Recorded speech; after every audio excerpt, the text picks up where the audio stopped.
and song leader, and she just stayed true to God, and had a family.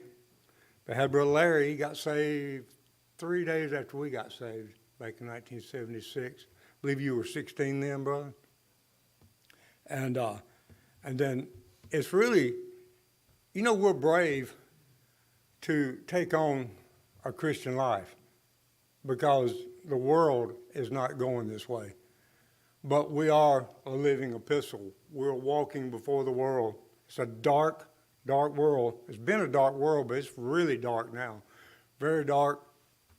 And surely we do stand out because they even in your own family, they see the difference in Brother Emmett, no doubt. Your whole family, they see a big difference. And like all our families, they see a big difference in each and every one of us. But they see that faithfulness, and it's good to be faithful because Samuel was faithful, I'm sure, to his mother. Like I said, he started off right. She was praying for a son. Everybody else was having children, and she was barren.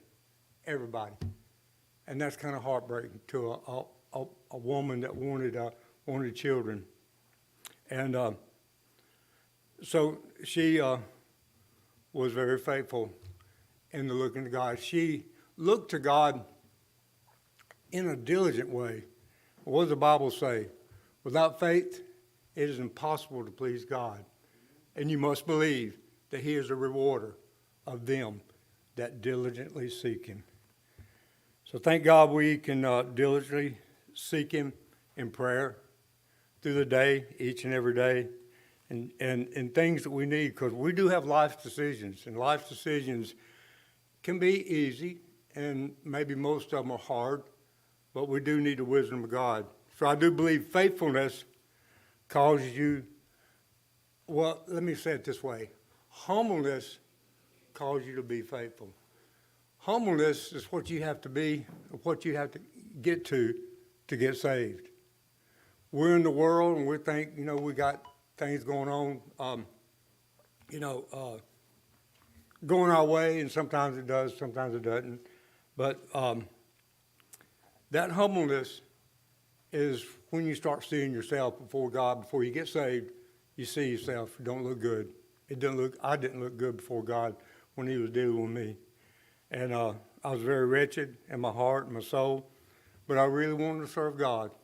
But lo and behold, I come to a place, the Church of God at Foxworth, and never heard of Foxworth back then, and just knew about Columbia. But anyway, the thought was, when I come to a place of humbleness, I said, you know what, this is what I need, and I got saved. We got saved, Don and I, and the main thing that was in my heart and life was being faithful. We had to drive, 25 miles from where we lived, and we was going to be faithful. And in my mind, if I was going to be in that congregation for the rest of my life, that's what I desired to be. And I just what I had designed in my heart to be and faithful. But Samuel was very faithful. When you're faithful to God, it helps you to be faithful to your spouse. It helps you to be faithful to the saints of God. It helps you to be faithful to your pastor. It helps you to be faithful through your whole life. But staying faithful, you got to stay humble. That humbleness is very important. And I can see that in Samuel in this story. We'll read the introduction first. The birth of Samuel came as a result of answered prayer. Hannah, the wife of Elkanah, was barren, but prayed earnestly to God for a son. And she promised the Lord, if He would give her one, she would lend him back to the Lord as long as he lived. Imagine what God felt like. Man, this woman is diligently seeking, I'm going to give her that son. And she's going to do that. I mean, I think God, we have faith in God, but God can have faith in us. She promised God this, and it happened. We'll go on with this. Samuel is often called the last of the judges, and that's what they had through the years in Israel. They had judges. No king. They had kings in other nations. They didn't have a king. They had judges. But he was the last of the judges and first of the prophets, since he was ruling the tribes when they decided they wanted a king. Can anybody tell me what king that was? You know who it is, Saul. It was Saul. But what I noticed that Samuel was telling them, God is our king. And that's what it was. But then they kept asking, we want a king. So we'll see how that turned out. Some have referred to Samuel as a very stern man, but he knew God was not pleased with the loose living of the children of Israel. Well, it must be a bad time back then. Spiritually and morally, the times were bad. Eli, the prophet, was not a strong religious leader, and his sons were wicked, though they served in the priesthood. They were greedy and also engaged in immoral acts with the women who served at the entrance of the tent of meeting. Under such conditions, there was a great need for a man of God who would be faithful to God, to his message, and to the people. You know, God is full of all wisdom. He's got all wisdom.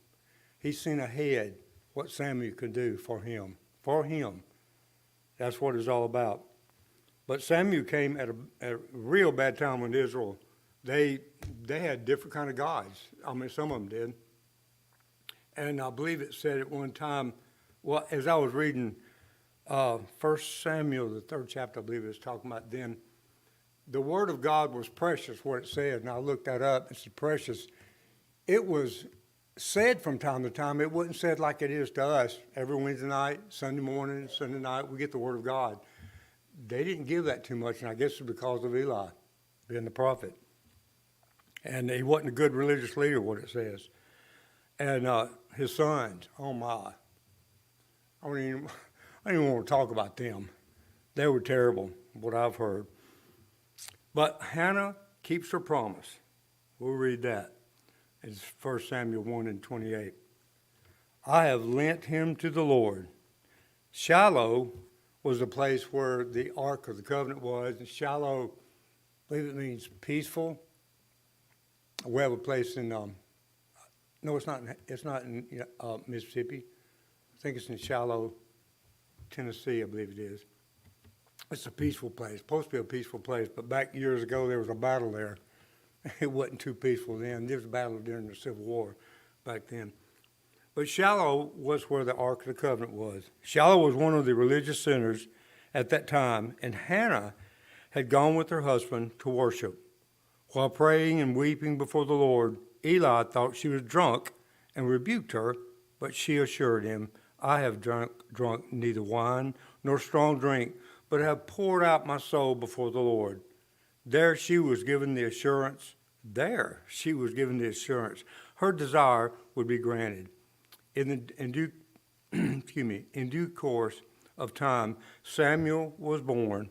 Hannah did not return to Shiloh until Samuel was weaned, and then she took him unto the house of the Lord in Shiloh and left him with Eli, fulfilling her promise to the Lord.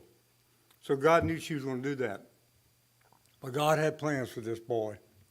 What I hear, this is what I looked up. To be weaned back in the Jewish day, it could have been between 18 and a half months, what it was saying, to 5 years old.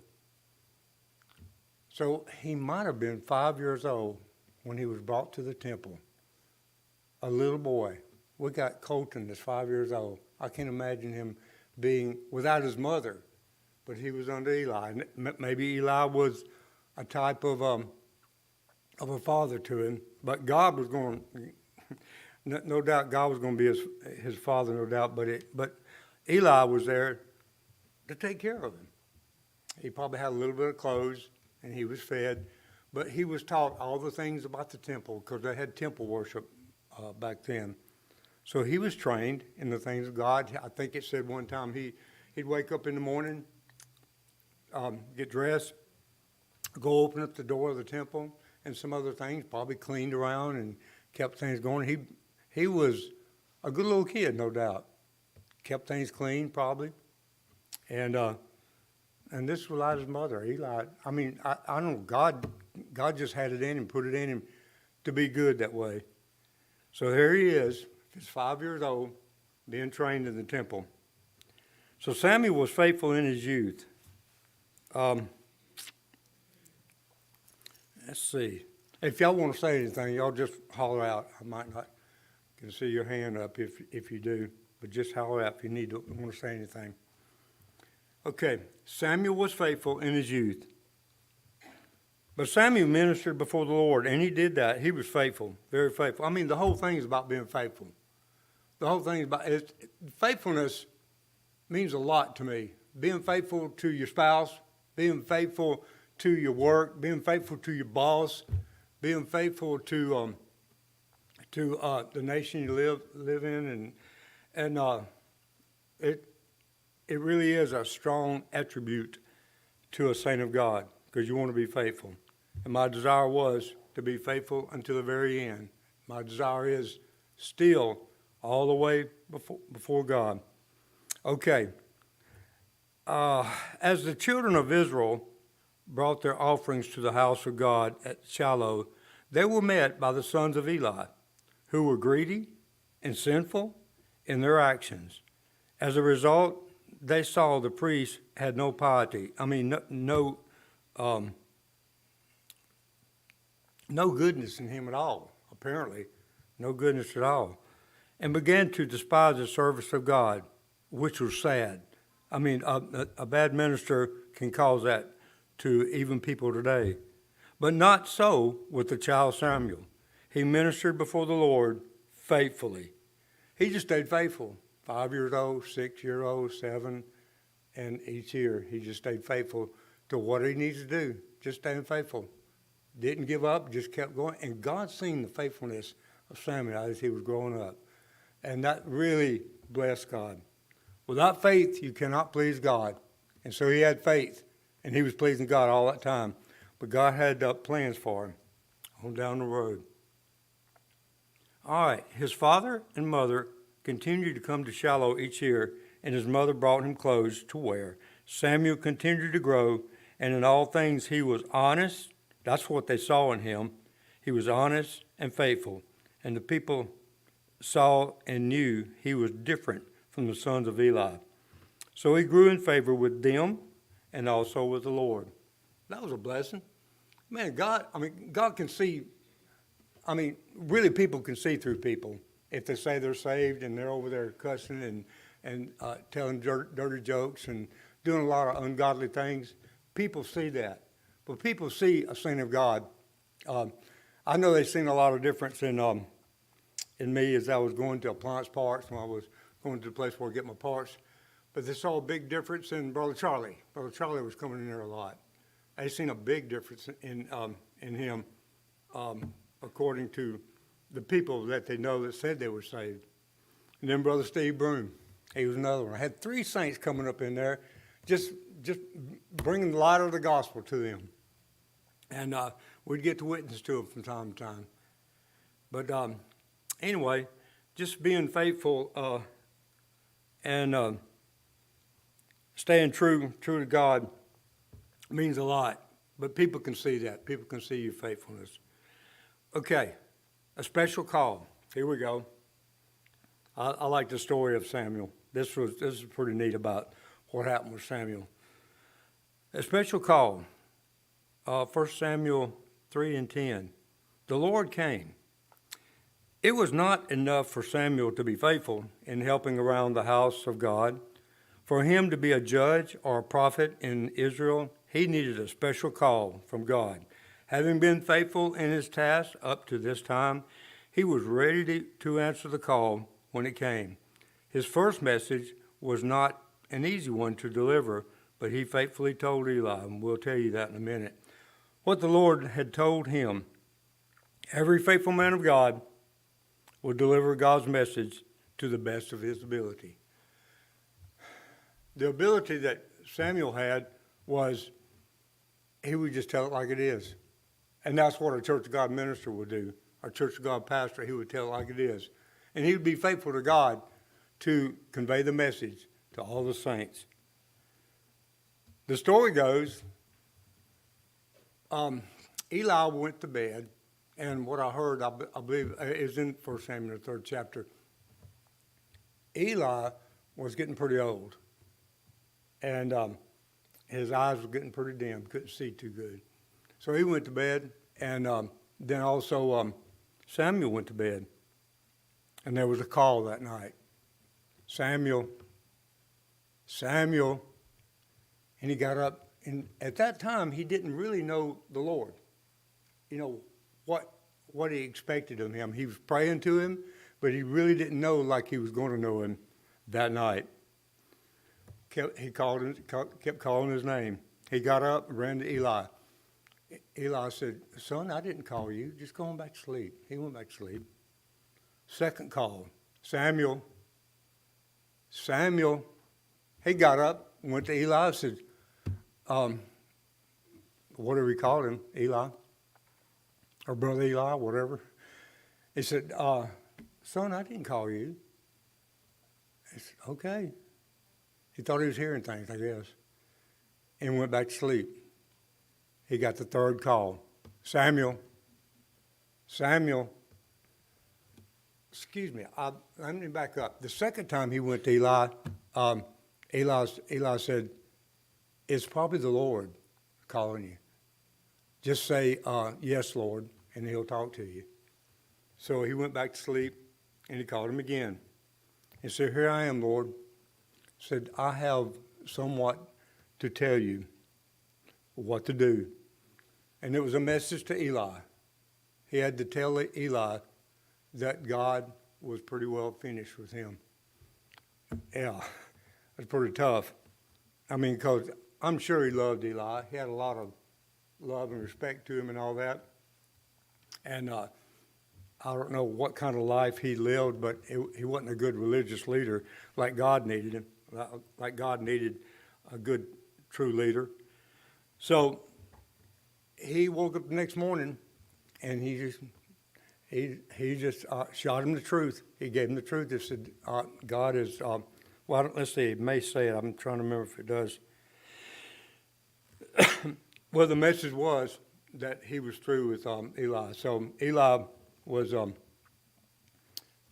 to have some problems on down the road, but he stayed as a prophet until God moved on the scene. Samuel grows up. We'll read that. Samuel faithfully judged the people. I was just thinking, as a prophet, being true and faithful and being honest, that'd be a good judge. Wish we had a lot of them like that today, and maybe a few of them out there. But it'd be good to have a good, faithful judge, and there probably is some out there, but I don't know how many there are. But he was a prophet and a judge. Samuel faithfully judged the people, and they held him in high esteem. But the sons did not walk as he did, so they came to him asking for a king. Now, they never had a king before, but now they want a king. Samuel knew it would not be for the best. Samuel knew that.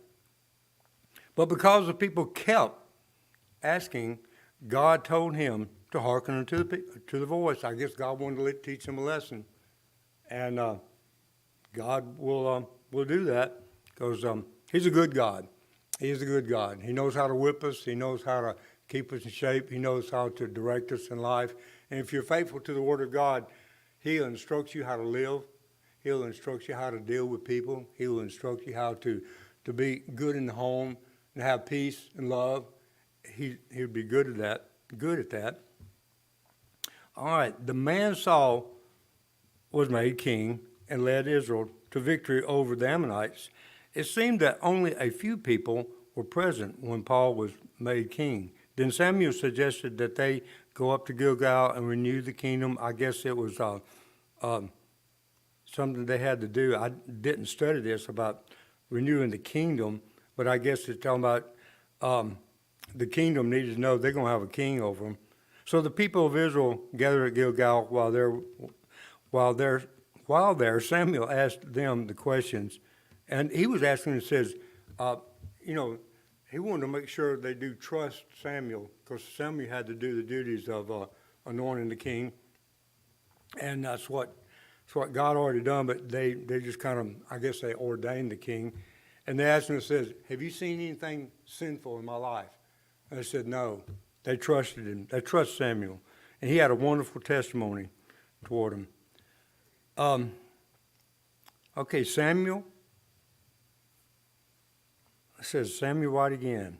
Okay, Samuel had told Israel what would happen if they chose a king to rule over them. And though Saul did right for a while, in due time he began to disregard the commands of the Lord, which is not good. And we'll see what happens to him. On the mission to Amalek, Saul did not do all, and that's a key word, all the Lord said. He and the people spared King Agag and the best of the sheep and the best of the oxen and of the fatlings of the lambs and all that was good. On his return, he lied to Samuel, said when he had said in other words, he had done the will of God, but no, he didn't. Samuel was not fooled, for the word of the Lord came to him, saying, it repenteth me that I have set up Saul to be king, for he has turned back from following and hath not performed my commandments. Samuel rose early and went out to meet Saul, and he asked Saul some very searching questions. When Saul said he had done the bidding of the Lord, Samuel asked him, why meaneth then the bleating of the sheep in mine ears, and the lowing of the oxen, which I hear? And then they shouldn't have been there. What the thought is, Saul tried to put the blame on the people, and added that they spared them to sacrifice unto the Lord thy God. Why didn't he say his God?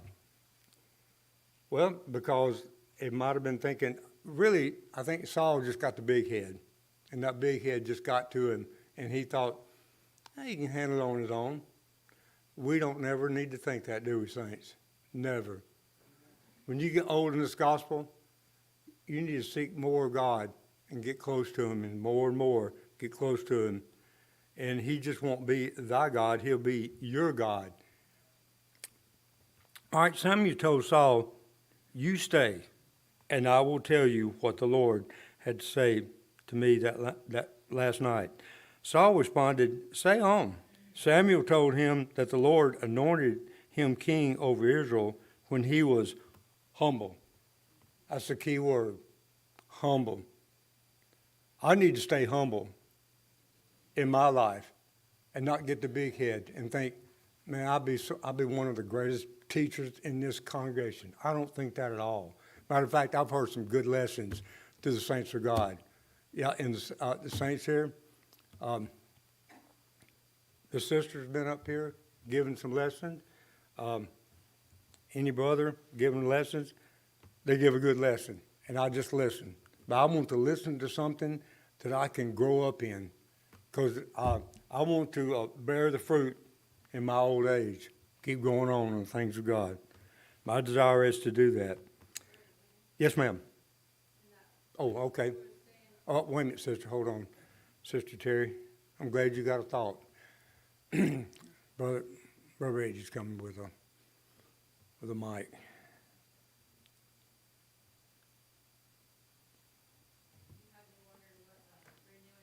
Is that on?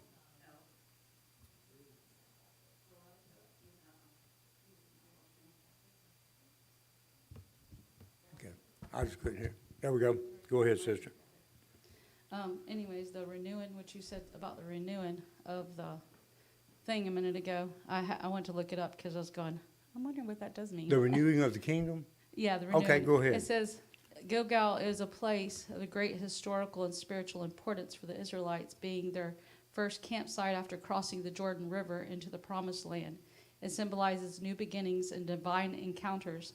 After a period of crisis and the people's initial demand for a king, Samuel the prophet leads the people to Gilgal to reaffirm their commitment to God and their new king, Saul. So my thought was this, though, I guess in the thought of that encouraged me. But I just was very encouraged with Samuel. I thought just all of has his beginning, but the thing is, it encouraged me that even a righteous man could stand, somebody that wanted to do what was right, could stand in all the kinds of wickedness that was going on. His heart was towards the Lord. You know, he was really given to the Lord for a special purpose. Right. And how and I said, just imagine we today would even want to have the same desire of Samuel to be able to hear from God, to hear God actually talk to him and give That's him. amazing. To me, because that's what in our time, we would like to hear God. Oh God, I got this and this going on. You speak to me, tell me. Sometimes he does it through his word. We sometimes have to listen. You know, we have to listen, and He can impress on your heart. You know, and we have to have the desires God would have us to have, the desires towards him. Like you were saying, drawing closer to God. Sometimes difficulties and struggles and different things cause us to draw closer to God. Right. And maybe that's why we should give thanks for some of those difficulties, because we think about him more. We need him. We realize we need him. You know, we realize we need God through these difficulties that we go through, and or that we can't do without him. Saints, we still have need of him. No matter, just because we got saved and sanctified, don't mean okay, we got it all took care of now. We don't need God. No, we still need God. We still need to see we're not so rich that we have need of nothing. We need God. We need God to direct us. We need God to help us in our difficulties and our struggles. Absolutely. I just enjoyed Samuel because I knew Samuel was faithful to his calling for what his purpose was, and we all have that same desire to want to fulfill that same purpose for God, want to do our part, do what we have to do for the Lord in whatever way he is, whether we're building up the people of God through singing or testimonies or whatever we have to, you know, our difficulties or what we go through and what God has done for us. We also lift God up in all of it. Now we're of what God's done for us. Yes. What God has brought us through and how, we had struggles of fear and doubt. And we had these things we were being attacked with. But God is able to help us overcome those things and help us to go forward in those things. And that's a testimony, because people need to hear that, okay, just because we're people of God don't mean we don't have difficulties. People out in the world need to know that we overcome our difficulties because we gave these to God and God helped us through them. It's, I guess, like going through the Red Sea. That was a difficulty for them. They had to go through that Red Sea, but who made a way for them? God made a way. God makes a way for us and our difficulties and our struggles and what we're going through. So I thank God for these, like you said, these witnesses, because it gives us that even though we didn't see all their difficulties that they had to go through, because we see the victory. Oh my. You know, we see the victory and we say, oh, I wish I could come out like that. You know, because you're going through your difficulties and you don't know the victory. You don't see the victory yet. It's not in focus yet until you come through it. You know what God's done for you, and once you come through it, you can tell it like they told it. You can say, hey, God, let me go through this. That's it. And I came out on the other side. I came out victorious. So I thank God for Samuel's experience and how he stood and what he stood for. He stood for that which is right. And God even let him know, you're fixing to get there, but he already let him know Saul's sin. He said, I've rejected him. Yep. You know, he knew it. Had to be honest with him. And he told Samuel. So it was so good that he already knew. He had knew the night before. He did. He gave Saul the opportunity to confess. Pretty much confess, I did wrong. Just like, I think about David's, the same thing with David, and I forget who the man that went to him and had to tell him, you took the sheep, and you pretty much put the sheep and let him get slaughtered against the murder of Bathsheba's husband. You know, those things, God knows those things, and God allows the people of God to give them a space of repentance, a space to see their deeds and what they've done. Exactly. Their consequences of what they've done. I thank God his goodness. He can be faithful to us. He's faithful to us. Yeah, God's faithful first. Great is thy faithfulness. I love that song. Since he's faithful, he can help us to be faithful. So it ended up being Saul, being rejected of God because he didn't obey God. There's a key verse in this whole lesson, it's better to obey than to sacrifice. And that kind of reminds me of the people out in Babylon. They really want to serve God, but they got a form of godliness, but denying the power thereof. So all they're sacrificing coming to church, they're sacrificing probably reading the Bible, but maybe some really gets to the message, the true message, how to get saved and how to stay saved. But when God rejected Saul, there was someone else being called. He was out with the sheep, being a little shepherd. Something about killing a lion. I don't know how old he was. Something about killing a bear. To protect what? The sheep. That's what a pastor does. To protect the sheep. And he'll pronounce the truth to us. He'll give us the truth and helping us know just how to deal with these spirits out in the world. There's spirits everywhere, spirits out in the world. And we can know, if you know truth, you'll know what false is. So I was going to read the conclusion, but y'all probably already read it. The conclusion is being faithful, and we got to be faithful all the way to the very end. Thank you, saints.